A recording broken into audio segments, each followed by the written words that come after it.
Hello and welcome to another WriterlyWitterings. This time I'm going to talk about another book. Here we go, The Oath. Also in hardback. Say hello to the rabbit, got to say hello to Tinder's rabbit. Thank you. Morris. If you go back in some of the previous videos you'll see what he's doing up there.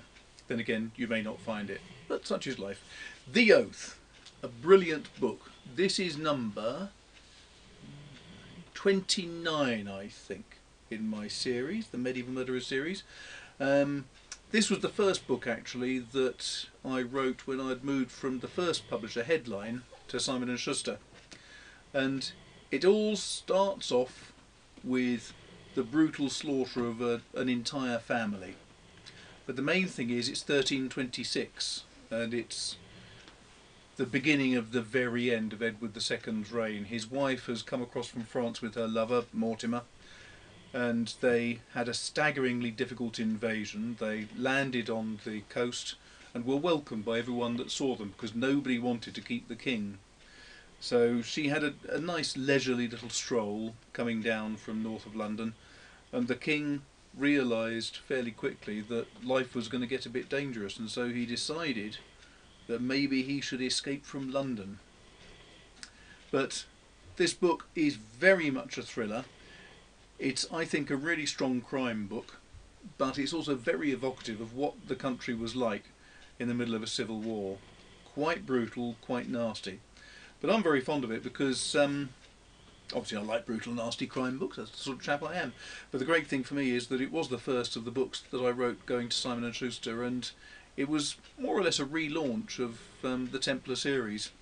The Templar series now, believe it or not, is the longest running crime series written by any living author, I believe. And that in its own right is quite a delight.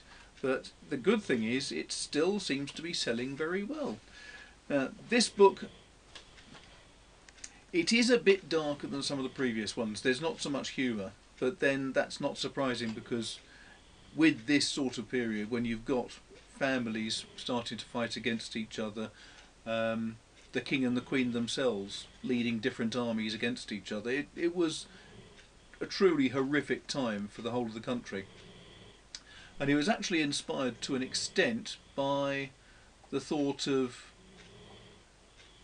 different crimes that were going on in the States. I was on tour when I was first thinking about this book, going around Chicago and other places and reading the local papers about some of the different crimes. It intrigued me to think, well, how would people have treated crimes if it came down to the middle of a war and there's loads of people dying all around? Why would people have got all fired up about one more series of deaths? And it was inspired to an extent, I suppose, by The Night of the Generals. That seemed like a fascinating insight into how one or two people who are dedicated to upholding the law can go through even the horrors of the Warsaw Ghetto to try to find who a murderer might have been. And of course in The Night of the Generals it turned out to be one of the generals, and the whole book revolves around what happened to the investigator and what happened to the general who was responsible. In this it's a little bit less clear cut. But I think a very good read. The number of 5 stars and so on Goodreads and on Amazon seem to bear that out.